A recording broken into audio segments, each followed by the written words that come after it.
Será que a pandemia de The Last of Us poderia acontecer na vida real? A série baseada no videogame de mesmo nome voltou para a segunda temporada e eu resolvi conversar com especialistas para descobrir o que é verdade ou ficção nesse enredo todo. E claro, eu comecei do começo. A contaminação. Se você nunca jogou The Last of Us, talvez não saiba, mas a forma de contaminação é diferente no jogo e na série. No videogame, a pandemia começa a partir de esporos do fungo, enquanto na série é a partir da comida. Mais especificamente, da farinha. Isso faz sentido? Os fungos podem utilizar basicamente qualquer coisa como substrato. A questão principalmente de grãos e alimentos, né, que são originados a partir de grãos, eles podem então servir como substrato para o crescimento desses fungos. No pré-processamento, durante a armazenagem desses grãos, nós vemos bastante contaminação fúngica, com várias espécies, citando aspergilos, penicillium, que são importantes patógenos humanos também. E na questão do pós-processado, esses alimentos ainda continuam com os nutrientes necessários para o crescimento fúngico. Então, essa contaminação pode ocorrer no pré-processamento e pós-processamento. E talvez você esteja se perguntando, não existe um controle de patógenos durante a produção de alimentos? No caso do processo alimentar, existe um controle microbiológico que tem que ter, porque se espera, assim, espera-se uma partícula, uma quantidade X, você não consegue eliminar totalmente. O que ocorre, às vezes, é pós a condição de armazenamento, entendeu? O manuseio da farinha, ela pode se contaminar. E a contaminação, a gente diz que é uma grande contaminação tem uma carga parasitária muito alta. Tá, mas mesmo que a contaminação da série fosse possível, seja na etapa da embalagem ou em qualquer outra, para chegar ao nosso cérebro e nos transformar em zumbis, o fungo teria que sobreviver à nossa digestão. E isso, será que é possível? Um ambiente ótimo, por exemplo, para um fungo crescer, em sua maioria, a gente começa falando de um pH em torno da neutralidade, né? Entre 5 e 7 é um pH ótimo para a maioria das espécies. Se nós partimos dessa premissa, já no estômago os fungos seriam completamente inativados. Se você não se lembra das aulas de química, o potencial de hidrogênio, popularizado como pH, vai de 0 a 14. O pH ácido é entre 0 e 6, um neutro é 7 e um básico é acima disso. O nosso estômago produz suco gástrico, que é ácido. Para se ter uma ideia, em uma pessoa saudável e em jejum, ele ficaria entre 2 e 3, ou seja, bem abaixo do que é favorável à proliferação da maioria dos fungos. Mas além do suco gástrico, a gente ainda tem uma outra característica que nos protege dos fungos: a nossa temperatura corporal. Os fungos, em sua maioria, eles sobrevivem melhor à temperatura ambiente. E nós, humanos, animais em geral, nós temos uma propriedade importantíssima chamada de endotermia, que é o nosso principal fator de proteção contra esses organismos fúngicos encontrados no ambiente. Endotermia é quando um animal, especialmente aves e mamíferos, que somos nós, mantém a temperatura corporal acima da temperatura ambiente. No nosso caso, a gente fica ali na casa dos 37 graus Celsius. E para manter isso assim, usamos a energia obtida através, por exemplo, da nossa alimentação. A questão é que parte da narrativa da série diz que o aquecimento global teria forçado os fungos a se adaptarem a temperaturas mais altas, o que daí fez com que eles sobrevivessem à nossa barreira térmica de 37 graus Celsius. De fato, a temperatura da Terra está aumentando. Uma pesquisa da Organização Meteorológica Mundial apontou que, do período pré-industrial para cá, a temperatura global já aumentou mais de 1,5 graus Celsius. Isso pode parecer pouco, mas já é suficiente para ter efeitos sérios nos padrões climáticos e na biodiversidade do mundo. E claro que os fungos, como qualquer ser vivo, também sentem isso. E já tem até uma espécie conhecida que começou a infectar humanos depois de se adaptar às novas temperaturas. A questão associada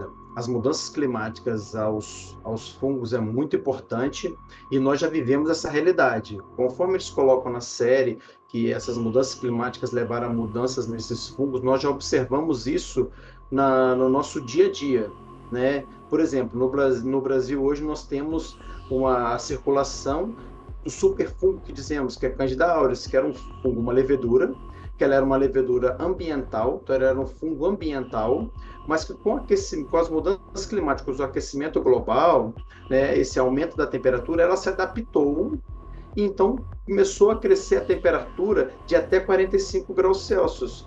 quando ela tinha um crescimento somente no ambiente, ela não crescia na temperatura do ser humano, 37 graus Celsius. Mas é claro, a Candida auris não transforma ninguém em zumbi. Esse não é o modo de ataque dela. E também, por enquanto, não existe fungo que consiga agir tão rápido quanto acontece na série. No caso da série The Last of Us, se fala especificamente sobre uma espécie de fungos que existe na vida real e que seria causadora da pandemia, a Cordyceps. Ela é conhecida por atacar insetos. Na verdade, essa espécie é bem hiperfocada em formigas por causa das características que permitem a sua sobrevivência mesmo, como, por exemplo, a temperatura. Mas com o aquecimento global, quais será que são as chances dela se adaptar e começar a infectar humanos, como aconteceu com a Candida auris? A questão da série, então, traz essa abordagem, né, de migração interespécies de fungos. E isso é o que nós, hoje em dia, temos que nos preocupar bastante, né? Essa questão de adaptação, aumento de temperatura e vencimento da barreira térmica que nos protege. A questão do Cordyceps é um fungo que é um patógeno específico de insetos, que nós chamamos de entomopatógeno. Ele em si não provocaria infecções em humanos. Isso nós não devemos nos preocupar, mas existem outros fungos na natureza que, se sofrerem essa adaptação térmica, podem vir, né, a virar importantes patógenos humanos. Tá, isso significa que, pelo menos por enquanto, a gente não precisa se preocupar com o Cordyceps. Agora, uma outra coisa que me chamou a atenção em The Last of Us é que tanto na série quanto no jogo, os fungos conseguem se comunicar entre si. E essa comunicação acontece à distância, de hospedeiro para hospedeiro mesmo. Será que isso é possível dessa maneira? Essa questão de comunicação entre os zumbis é muito bem fundamentada biologicamente. Nós temos que lembrar, eles mencionam isso na série também, que os fungos da série o Cordyceps, eles formam redes no solo que se comunicam entre si como se fossem redes neurais. Isso é completamente plausível. O maior organismo vivo no mundo é um fungo que se chama Armillaria, que fica localizado no estado de Oregon, nos Estados Unidos, que ocupa uma área de vários hectares. E ele é um fungo que ele basicamente está associado a uma floresta, aos vegetais que compõem essa floresta. E ele forma então uma rede gigantesca de filamentos nesse solo. E a gente consegue dizer exatamente que é um organismo só, porque todas essas estruturas filamentosas dos fungos se comunicam entre si. Então, o que é abordado na série é praticamente biologicamente plausível, mas uma coisa que nos leva a questionar é como os zumbis infectados sendo satélites desse organismo que está no solo, eles conseguiriam transmitir essa mensagem para o organismo principal. Isso é que nos levanta esse questionamento da ficção. Ok, já deu pra entender que, pelo menos por enquanto, a maioria dos aspectos científicos da série tá mais no campo da hipótese e da possibilidade. Mas uma coisa dita no primeiro episódio da primeira temporada é verdade: não existe vacina pra doença fúngica. Não existem. Existem várias pesquisas que abordam, né, o desenvolvimento de vacinas antifúngicas, principalmente abordando como alvo fatores de virulência fúngicos, mas ainda estão em fases muito primárias de desenvolvimento, né, só ainda em escala laboratorial, né. Existem poucas que foram já para testes clínicos, mas ainda não é uma realidade no nosso mundo.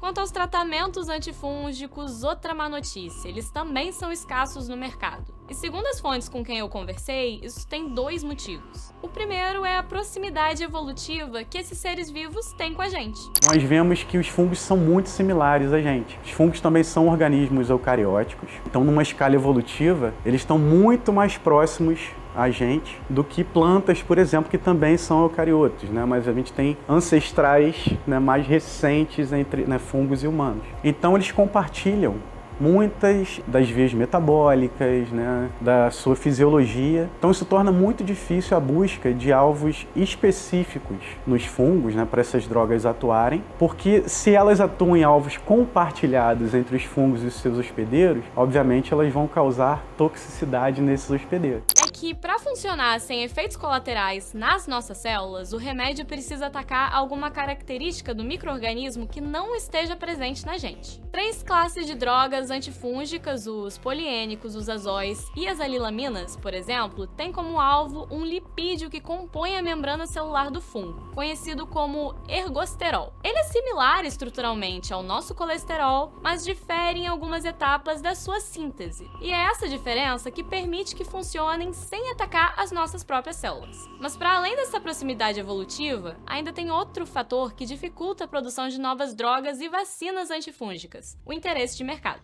Quando você vai comparar, né, taxas, né, endêmicas e tudo, compara fungos, bactérias, vírus, e aí a indústria farmacêutica tem interesse para aquelas questões que tem maior taxa endêmica, coisa de mercado e tudo. Tem uma escassez mesmo também de pesquisadores na área.